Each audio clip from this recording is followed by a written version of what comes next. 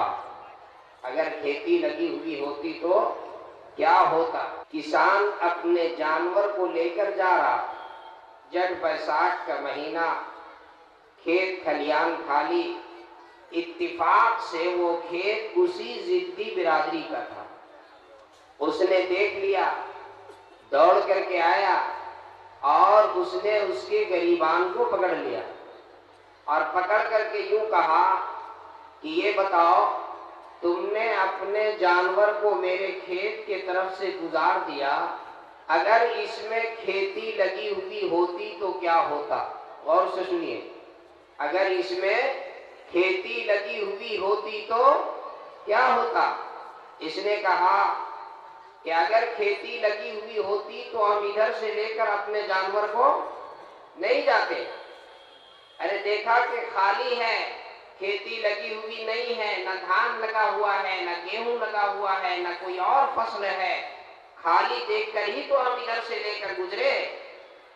اگر کھیتی لگی ہوئی ہوتی تو ہم لے کر نہیں جاتے۔ کہا وہ نہیں پوچھ رہے ہیں، جتنا پوچھ رہے ہیں اتنا جواب دو۔ اگر کھیتی لگی ہوئی ہوتی تو کیا ہوتا؟ بھائی اگر کھیتی لگی ہوئی ہوتی تو نہیں لے جاتے۔ کہا وہ نہیں پوچھ رہے ہیں، جتنا پوچھ رہے ہیں اتنا بتاؤ، اگر لگی ہوئی ہوتی تو کیا ہوتا؟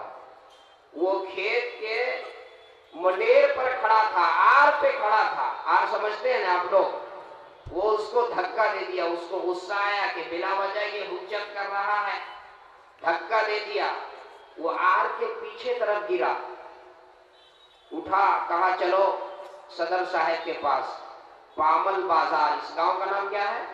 پامل بازار۔ ہر محلے میں، ہر گاؤں میں ایک صدر اور ایک سیکریٹری ہوتے ہیں۔ کہا چلو صدر صاحب کے پاس فیصلہ کروائیں گے۔ گئے صدر صاحب کے پاس، کہا صدر صاحب فیصلہ کر دیجئے، ایک معاملہ پھنس گیا ہے، دیکھیے جٹ بیساکھ کا مہینہ ہے، کھیت کھلیان خالی ہے، ہم اپنے جانور کو لے کر کے جا رہے تھے، اس کے کھیت کے طرف سے ہم اپنے جانور کو گزار دیے، اب یہ ہم سے جھگڑا کر رہا ہے، الجھ رہا ہے اور بلا وجہ ہم سے جو ہے وہ حجت کر رہا ہے اور یہ کہہ رہا ہے کہ تم نے میرے کھیت کی طرف سے اپنے جانور کو کیوں گزارا؟ اگر کھیتی لگی ہوئی ہوتی تو کیا ہوتا؟ صدر صاحب نے یہ سوچا کہ یہ کوئی بڑا مسئلہ نہیں ہے، یہ کوئی اہم مسئلہ نہیں ہے، یہ کوئی بڑا جھگڑا نہیں ہے، آسانی سے سمجھا دیں گے، بات بن جائے گی۔ صدر صاحب اپنا فیصلہ سنانا ہی چاہتے تھے، اس سے پہلے اس نے کہا، وہ جو ضدی برادری کا آدمی تھا جس کا کھیت تھا، اس نے کہا کہ اے صدر صاحب یہ فیصلہ بعد میں ہوگا کہ اس نے میرے کھیت کے طرف سے اپنے جانور کو گزار دیا، اگر کھیتی لگی ہوئی ہوتی تو کیا ہوتا؟ یہ فیصلہ بعد میں ہوگا، پہلے یہ فیصلہ کیجئے، میں کھیت کے آر پر کھڑا تھا، اس نے مجھ کو دھکا دے دیا، آر کے پیچھے طرف اگر کنواں ہوتا تو کیا ہوتا؟ ضد کا کوئی علاج ہے؟ ضد کا کوئی علاج نہیں ہے، ضد کا کوئی علاج نہیں ہے۔ تو آپ لوگ ضدی لوگ نہیں ہیں، ماننے والے ہیں نا، تو شروع سے کہا جا رہا ہے کہ بیٹھ جائیے، پھر بھی نہیں بیٹھ رہے، بات سمجھ میں نہیں آ رہی ہے۔ ماشاءاللہ آج کے اس گئے گزرے دور میں جو فتنوں کا دور ہے، دینی جلسے قائم کرنا، دینی مجلسیں قائم کرنا، دین کی بات کہنے کے لیے جمع ہونا، دین کی بات سننے کے لیے جمع ہونا، یہ نیک فعل ہے، یہ خوش آئین بات ہے، اس لیے کہ جب دین کی بات کہی جاتی ہے، جب دین کی بات سنی جاتی ہے تو اللہ رب العزت کے طرف سے ہدایت کے فیصلے اترتے ہیں۔ میں مبارکباد پیش کرتا ہوں جامعہ حاضہ کے ذمہ داروں کو، یہاں کے تمام نوجوانوں کو جنہوں نے اس اجلاس کا انعقاد فرمایا، ہندوستان کے عظیم شخصیتوں کو اس جلسے میں مدعو فرمایا، میں مبارکباد پیش کرتا ہوں یہاں کے ذمہ داروں کو جنہوں نے بالخصوص آبرو اہل سنت سلطان المناظرین حضرت علامہ سید طاہر حسین صاحب گیاوی مقدس ذلہ العالی کی شخصیت کو آج کے اس جلسے میں مدعو فرمایا، اور پورے علاقے کے لوگ حضرت کی زیارت کے لیے یہاں پر عمر کر کے آئے۔ یقیناً آپ کی آمد، حضرت کی آمد اس ادارے کے لیے اور اس علاقے کے لیے اور اس پورے خطے کے لیے خیر کا اور ہدایت کا سبب بنے گا۔ میرے بھائیوں، آج کا یہ جلسہ اصلاح معاشرہ اور دستار فضیلت کے عنوان سے منعقد ہوا ہے۔ میں نے آپ کے سامنے قرآن کریم کی ایک آیت اور ایک جلیل القدر صحابی حضرت عبداللہ ابن مسعود رضی اللہ تعالی عنہ کا ایک قول نقل کیا ہے۔ میں اسی کا خلاصہ اور نچوڑ پیش کر کے آپ سے رخصت ہو جاؤں گا۔ ہم سب شریعت اسلامیہ کے ماننے والے ہیں، ہمارے یہاں قانون ہے، دستور ہے، ضابطہ ہے۔ کیا قانون ہے، کیا دستور ہے؟ ہمارے یہاں قانون یہ ہے کہ عمل پر ثواب مرتب ہوتا ہے۔ توجہ سے سنیے، عمل پر ثواب مرتب ہوتا ہے۔ ایک آدمی نماز پڑھتا ہے، نماز پڑھنے کے لیے تکبیر تحریمہ کہتا ہے، اللہ اکبر، پھر قرات کرتا ہے، پھر رکوع کرتا ہے، پھر سجدہ کرتا ہے، کبھی سبحان ربی العظیم کہتا ہے، کبھی سبحان ربی الاعلیٰ کہتا ہے، کبھی اللہ کی بزرگی کو بیان کرتا ہے، اللہ کی بڑائی کو بیان کرتا ہے۔ جب وہ نماز سے فارغ ہوتا ہے تو اسے نماز کا ثواب ملتا ہے۔ ایک آدمی حج کرتا ہے، حج کرنے کے لیے خانہ کعبہ کا سفر کرتا ہے، بیت اللہ شریف کی زیارت کے لیے بیت اللہ شریف کا سفر کرتا ہے۔ وہ خانہ کعبہ پہنچتا ہے، کبھی بیت اللہ کا طواف کرتا ہوا نظر آتا ہے، کبھی حجر اسود کو بوسہ دیتا ہوا نظر آتا ہے، کبھی ملتزم سے چمٹتا ہوا نظر آتا ہے، کبھی غلاف کعبہ سے چمٹ کر کے دعا مانگتا ہے، کبھی صفا اور مروہ کے درمیان سعی کرتا ہوا نظر آتا ہے، کبھی رمی جمار کرتا ہے، کبھی وقوف مزدلفہ کرتا ہے، کبھی وقوف عرفہ کرتا ہے۔ جب حاجی حج کے ارکان کو ادا کر لیتا ہے، حج کے ارکان کو ادا کر لیتا ہے اور اللہ اسے حج مقبول عطا فرما دیتا ہے تو اللہ رب العزت کی طرف سے اسے یہ خوشخبری ملتی ہے، اسے یہ انعام ملتا ہے کہ اے حاجی، اب تم اپنی زندگی کا آغاز یہاں سے ایسے کرو جیسے کہ آج اپنی ماں کے پیٹ سے پیدا ہوئے ہو۔ جس طریقے سے ماں کے پیٹ سے پیدا ہونے والا بچہ اپنے گناہوں سے پاک صاف ہوتا ہے، اسی طریقے سے ایک حاجی جب اللہ اسے حج مقبول عطا فرما دیتا ہے تو وہ گناہوں سے ایسے پاک ہو جاتا ہے جیسے کہ وہ ماں کے پیٹ سے پیدا ہوا۔ یہ ثواب کب ملے گا؟ جب حج کرے گا۔ نماز کا ثواب کب ملے گا؟ جب نماز پڑھیں گے۔ زکوٰۃ کا ثواب کب ملے گا؟ جب آپ زکوٰۃ دیں گے۔ روزے کا ثواب کب ملے گا؟ جب آپ روزہ رکھیں گے۔ خیر، آپ نیک کام کریں گے تو آپ کو اس کا ثواب ملے گا۔ یہ ضابطہ ہے، یہ دستور ہے، یہ اصول ہے۔ چار چیزیں ایسی ہیں جس پہ ثواب مرتب ہوتا ہے بغیر کسی محنت کے، بغیر کسی مشقت کے، بغیر کسی پریشانی کے، صرف اس پہ اپنی نگاہ ڈالی جائے، صرف اس کو اپنی نگاہوں سے دیکھا جائے اور ثواب مرتب ہو جائے۔ کتنی چیزیں ہیں؟ چار چیزیں۔ آپ بھی بولیے کتنی چیزیں ہیں؟ چار چیزیں ہیں۔ وہ چار چیزیں میں آپ کے سامنے عرض کرتا ہوں۔ جلیل القدر صحابی حضرت عبداللہ ابن مسعود رضی اللہ تعالی عنہ کا ارشاد گرامی جو میں نے نقل کیا ہے، اس میں یہی چار چیزیں ہیں جس پہ بغیر کسی محنت کے، بغیر کسی مشقت کے، بغیر کسی پریشانی کے، صرف اس کو اپنی نگاہوں سے دیکھا جائے، صرف اس پہ اپنی نظر ڈالی جائے اور ثواب مرتب ہو جائے۔ پہلی چیز، النظر الی کعبۃ عبادۃ، کعبۃ اللہ شریف جسے اللہ کا گھر کہا جاتا ہے، اللہ کے گھر کو دیکھنا ثواب ہے۔ ایک آدمی حج بیت اللہ کے لیے تشریف لے گیا، ابھی خانہ کعبہ میں دوگانہ نماز ادا نہیں کیا، ابھی حجر اسود کو بوسہ نہیں دیا، ابھی طواف نہیں کیا، ابھی صفا اور مروہ کے درمیان سعی نہیں کیا، ابھی وقوف مزدلفہ نہیں کیا، ابھی رمی جمار نہیں کیا، ابھی وقوف عرفہ نہیں کیا، حاجی حج کے لیے پہنچتا ہے اور اس کی پہلی نگاہ بیت اللہ شریف کے اوپر پڑتی ہے اور ثواب مرتب ہو جاتا ہے۔ دوسری چیز جس پہ بغیر کسی محنت کے، بغیر کسی مشقت کے ثواب مرتب ہوتا ہے، النظر الى العالم وفی روایت النظر الى العالم التقی عبادت، پرہیزگار عالم، متقی عالم کو دیکھنا ثواب ہے۔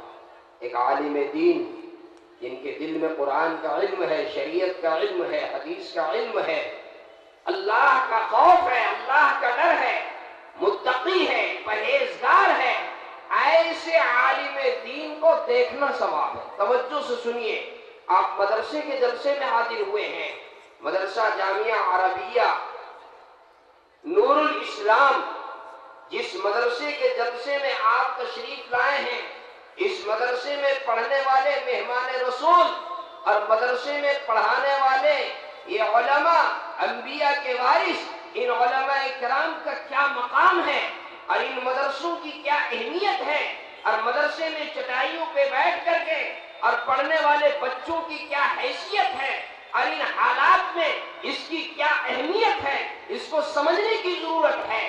مدرسے میں پڑھنے والے بچے اور مدرسے میں پڑھانے والے علماء یہ انبیاء کے وارث ہیں، یہ انبیاء کے وارث ہیں، ان کا کیا مقام ہے، ان کا کیا مرتبہ ہے، ان سے تعلق رکھنا، ان سے محبت رکھنا، ان کی ضرورت کو پوری کرنا، ادارے سے تعلق رکھنا، مدرسے میں پڑھنے والے بچوں سے تعلق رکھنا، مدرسے میں پڑھانے والے علماء سے تعلق رکھنا، مدرسے میں پڑھنے والے بچوں کی ضرورت کا انتظام کرنا، اس کا تکفل کرنا، جس ادارے کے اندر قرآن کریم کی تعلیم ہوتی ہے، جس ادارے کے اندر قال اللہ اور قال رسول کی تعلیم ہو رہی ہے، اس ادارے کے ایک ایک اینٹ کو محبت کی نگاہ سے دیکھنا، اس سے تعلق رکھنا، یہ کتنی بڑی بات ہے۔ میرے نوجوانوں، پامل بازار اور قرب و جوار سے تشریف لائے ہوئے میرے بھائیوں، توجہ سے سنیے، ایک عالم دین جن کے دل میں قرآن اور حدیث کا علم ہے، اللہ کا خوف ہے، اللہ کا ڈر ہے، ان کے دل میں خشیت الہی ہے، ایسے عالم دین کو دیکھنا ثواب ہے۔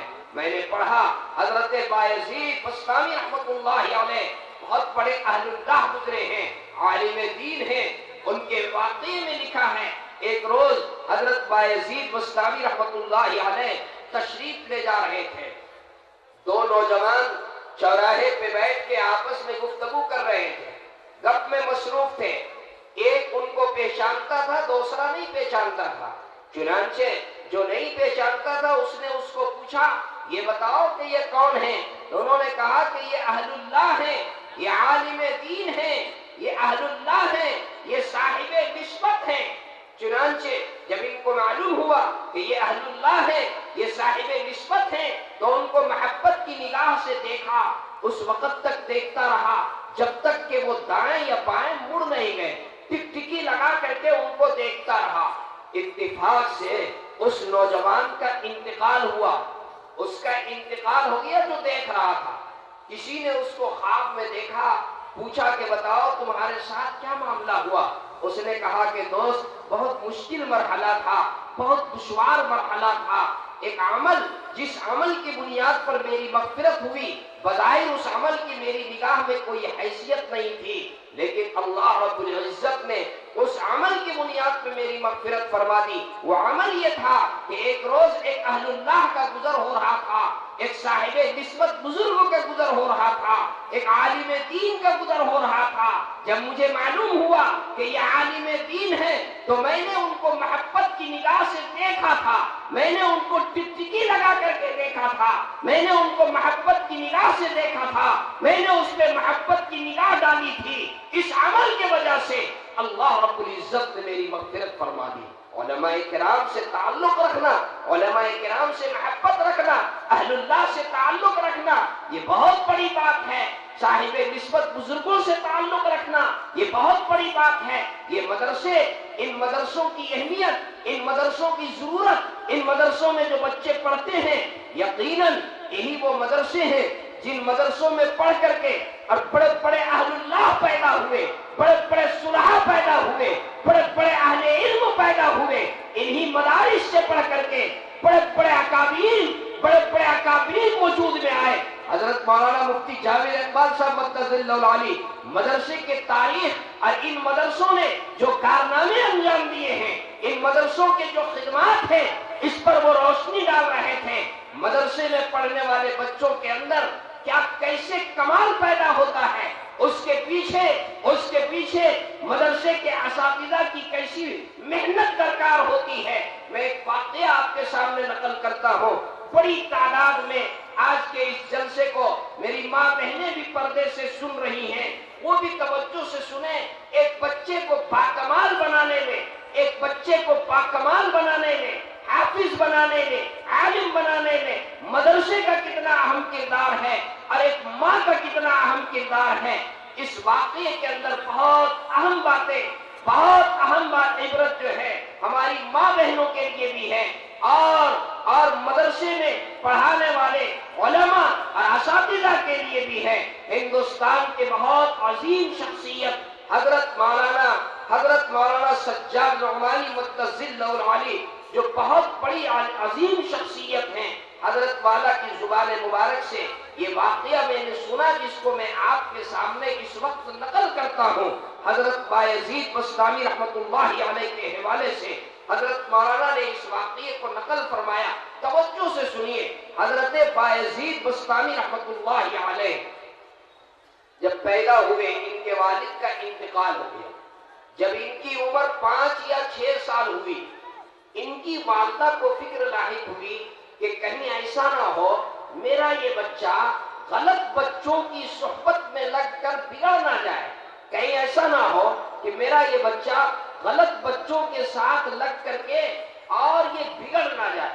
چنانچہ ان کی والدہ کو کسی نے بتایا کہ آپ اپنے اس بچے کو فلاں مدرسے میں داخل کر دیں، فلاں گاؤں میں ایک مدرسہ ہے اور اس مدرسے کو ایک اہل اللہ چلاتا ہے، ایک صاحب نسبت بزرگ چلاتا ہے، ایک بہت پرہیزگار عالم چلاتا ہے۔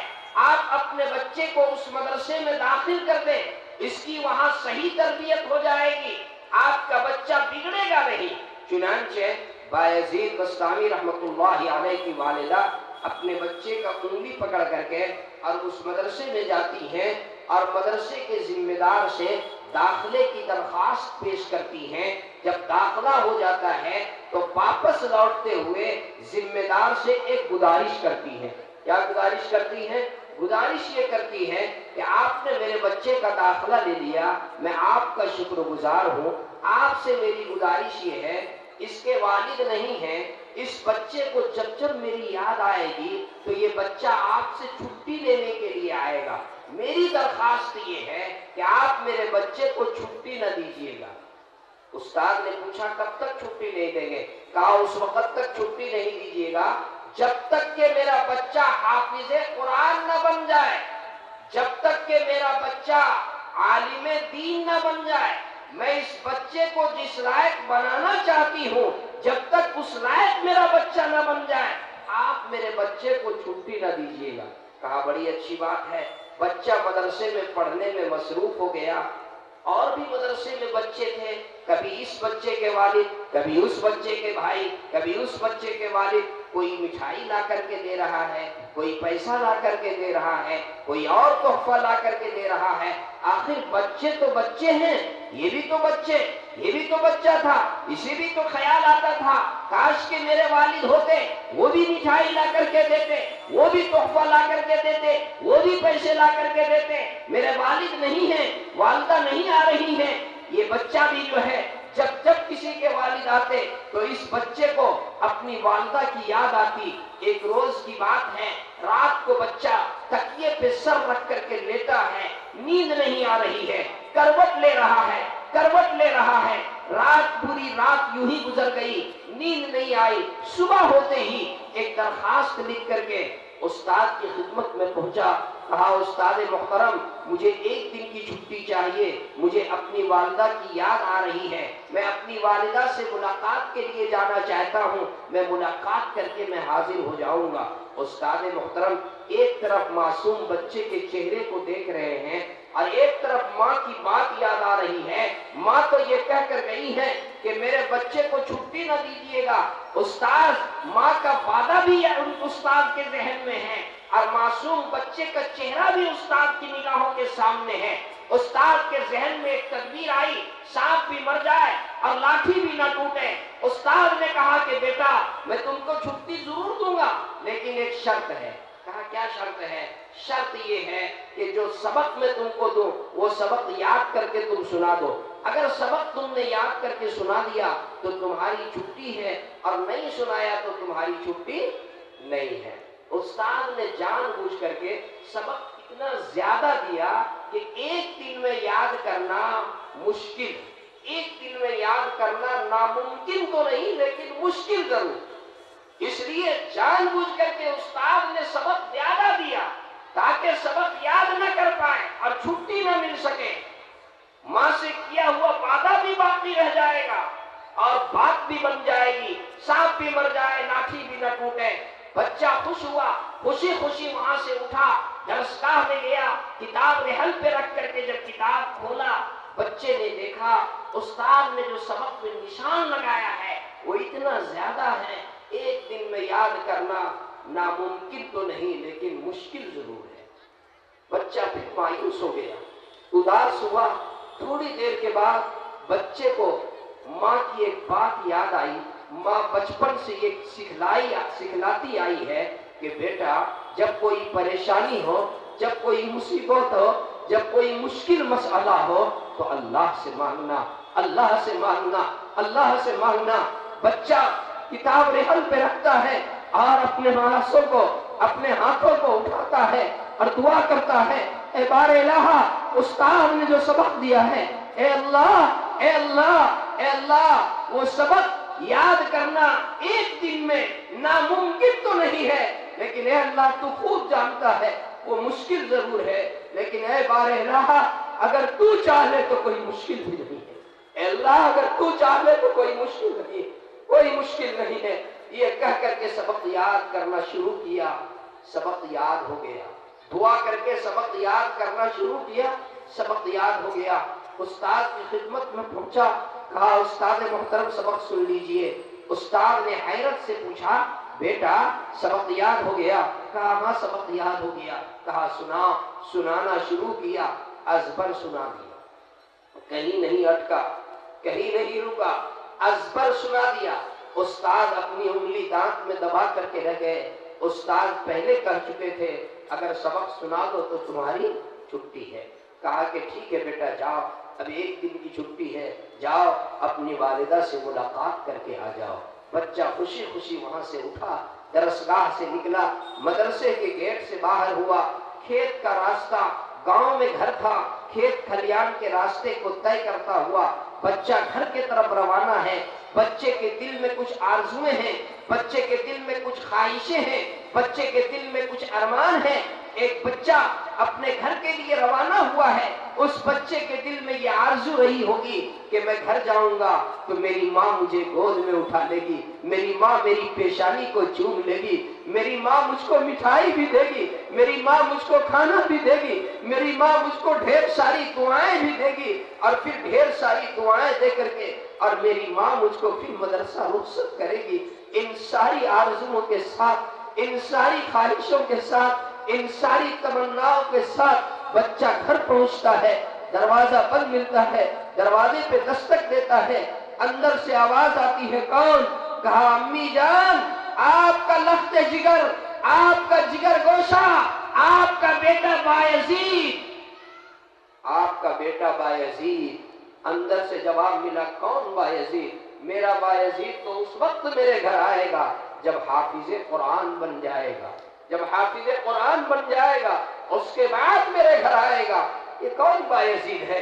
بچہ گھنٹوں دروازے پہ کھڑا رہا، روتا رہا، سسکتا رہا، بلکتا رہا، ماں کی نظر شفقت پانے کے لیے نگاہیں ترستی رہی، لیکن ماں نے یہ کہہ کر دروازہ کھولنے سے انکار کر دیا کہ میرا بیٹا بایزید اس وقت میرے گھر آئے گا جب حافظ قرآن بن جائے گا، جب حافظ قرآن بن جائے گا اس وقت میرے گھر آئے گا۔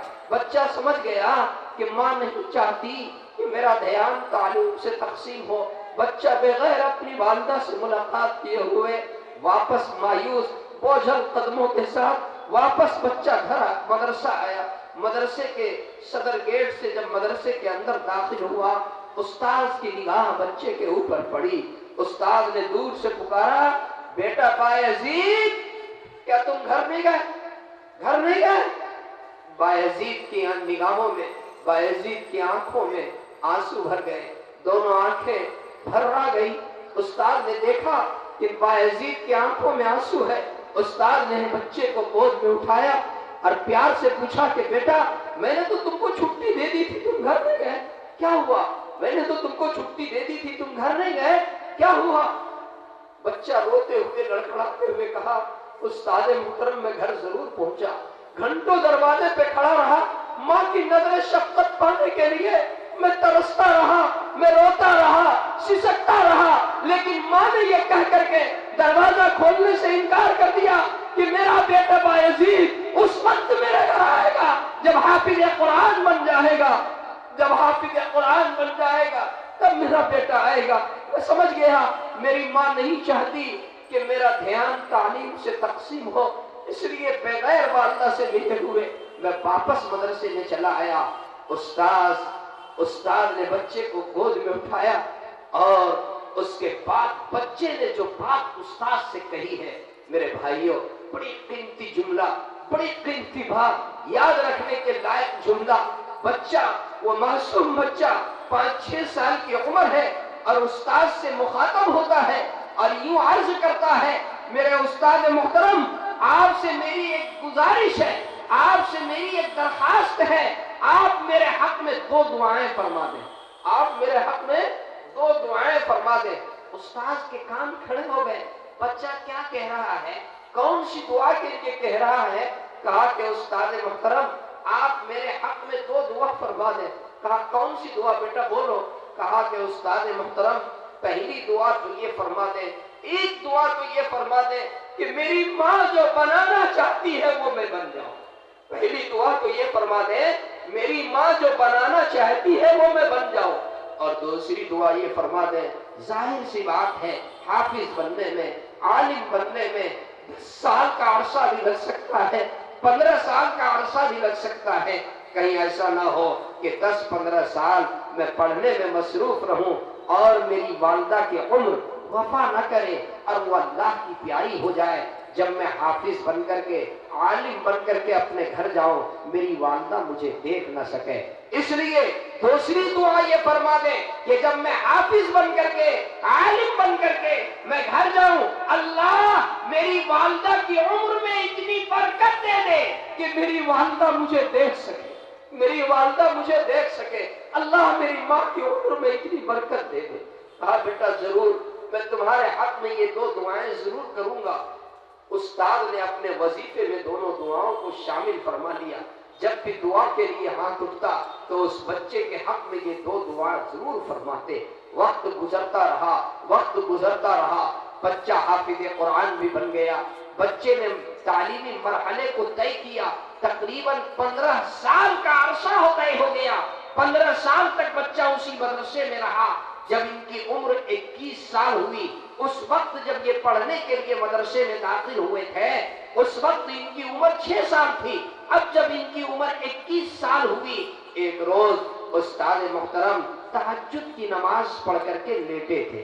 ہمارے اکابرین میں سے بعض بزرگوں کا یہ طریقہ رہا ہے، تہجد کی نماز پڑھ کر کے تھوڑی دیر کے لیے لیٹ جاتے ہیں تاکہ فجر میں تازہ دم ہو کر کے اور تازہ وضو سے فجر کی نماز ادا کریں۔ کہتے ہیں کہ استاد محترم تہجد کی نماز پڑھ کر کے لیٹے تھے، خواب میں شہنشاہ کونین، شاہ الاولاد جناب محمد رسول اللہ صلی اللہ علیہ وسلم کی زیارت ہوئی۔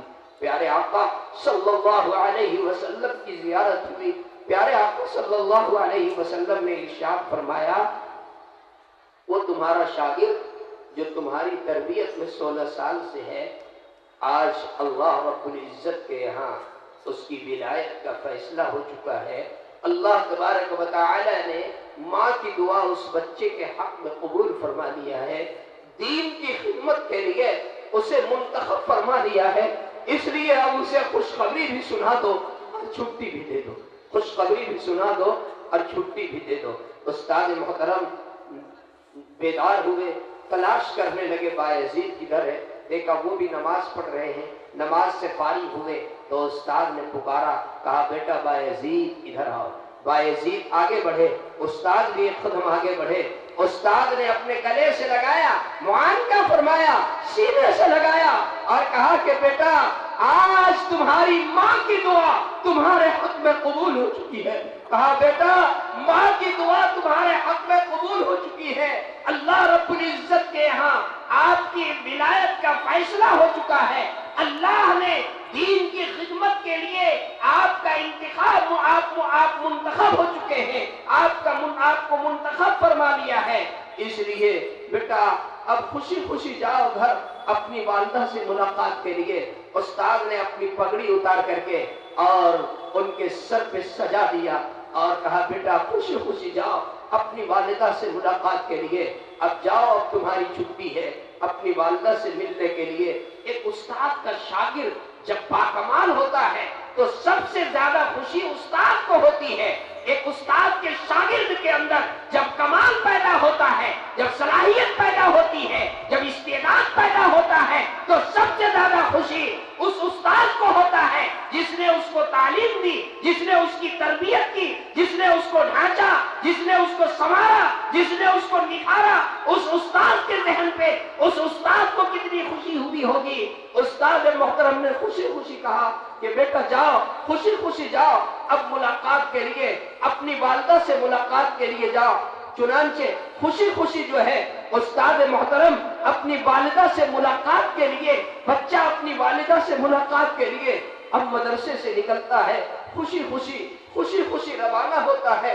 وہی کھیت کھلیان کا راستہ ہے، وہی پرانی یادیں ہیں، وہی پرانی باتیں ہیں، 15 سال پہلے کی بات ہے۔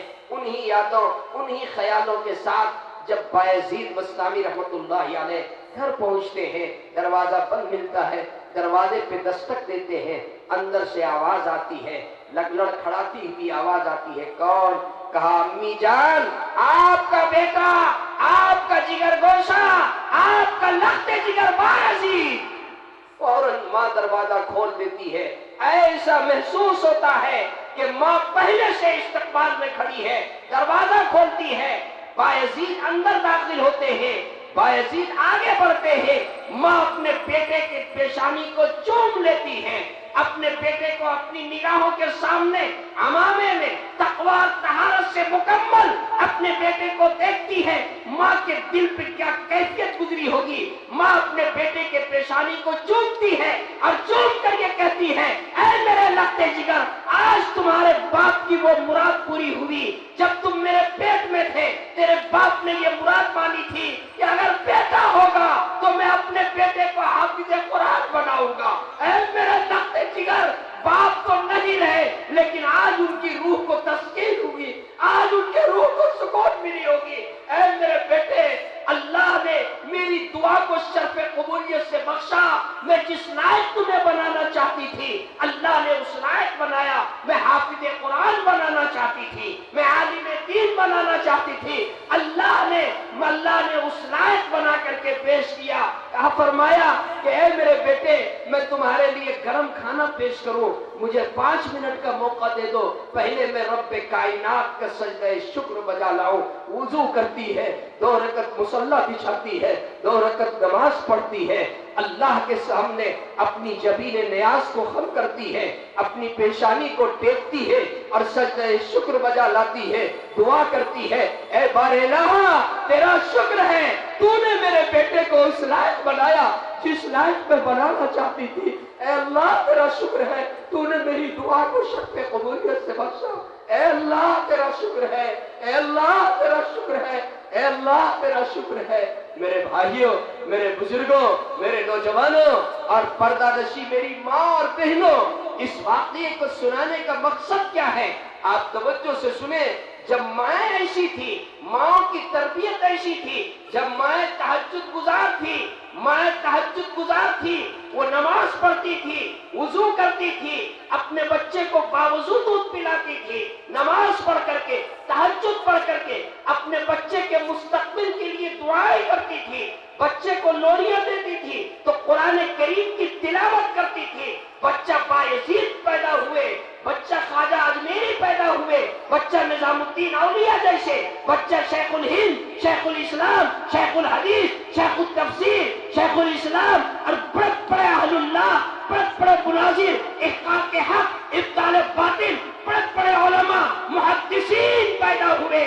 جب مائیں ایسی تھی، ان کی تربیت ایسی تھی تو اتنی بڑی بڑی شخصیتیں وجود میں آئی۔ آج مائیں ایسی نہیں، آج وہ تربیت نہیں ہے۔ معاف کیجئے گا، آپ نے اصلاح معاشرہ کا جلسہ کیا ہے، اصلاح معاشرہ کا عنوان دیا ہے، مجھے کہنے دیجئے آج ہمارے گھروں کے حالات کیا ہیں، آج ہمارے گھروں کا نقشہ کیا ہے، آج ہماری ماں بہنوں کے حالات کیا ہیں۔ آج تہجد تو دور کی بات ہے، آج ہماری مائیں فرض نماز نہیں پڑھتی، تہجد تو دور کی بات ہے، آج ہماری مائیں واجبات ادا نہیں کرتی۔ آج اپنے بچوں کی تربیت کس انداز میں ہماری مائیں کر رہی ہیں۔ ہر ایک کے گھر میں ٹی وی ہے، ہر ایک کے گھر میں وی سی آر ہے، ہر ایک کے گھر میں ٹی وی ہے، بچہ سویا ہوا ہے اور ٹی وی چالو ہے اور اس میں فحش فلم ہے، اس میں گندی فلمیں ہیں، اس میں ڈانس ہے، اس میں گانا ہے، اس میں بولو پکچر ہے۔ بتائیے اس گورے بچے کے سامنے بے حیائی کے وہ سارے مناظر، عریانیت کے وہ سارے مناظر، جس بچے کے سامنے گانا، جس بچے کے سامنے ڈانس، جس بچے کے سامنے فرقے، جس بچے کے سامنے بے حیائی اور جس بچے کے سامنے وہ ننگے مناظر ہو، وہ بچہ بایزید بنے گا، وہ بچہ خواجہ اجمیری بنے گا، وہ بچہ شیخ الاسلام بنے گا، وہ بچہ شیخ الحدیث بنے گا۔ معاف کیجئے میری ماں اور بہنوں، آج ضرورت اس بات کی ہے اپنے گھر کے انداز کو بدلیے، انداز تربیت کو بدلیے، آپ خود شریعت کا پابند ہو جائیے۔ ابھی حضرت مولانا بیان فرما گئے بہت اچھا، آج ضرورت اس بات کی ہے آپ خود شریعت کے پابند ہو جائیے، پردے کے ساتھ، حیا کے ساتھ، شریعت کا پابند ہو کر کے نمازوں کی پابندی کیجئے، تہجد کا اہتمام کیجئے، فرائض کا اہتمام کیجئے، رزق حلال کا اہتمام کیجئے، اپنی نگاہوں کو درست رکھیے اور اپنے بچوں کی صحیح تربیت کیجئے۔ اگر آپ کی تربیت ٹھیک ہوگی تو انشاءاللہ آج بھی ان مدرسوں سے بڑے بڑے حفاظ، آج بھی ان مدرسوں سے اہل اللہ، آج بھی ان مدرسوں سے علماء وجود میں آئیں گے۔ آج بھی اس غیر گزرے دور میں اگر دین باقی ہے تو ان مدرسوں کے ذریعے سے ہے، ان علماء کے ذریعے سے ہے۔ یہ علماء ہیں، یہ مدرسے ہیں، یہ اہل اللہ ہے تو دین باقی ہے، اسلام باقی ہے۔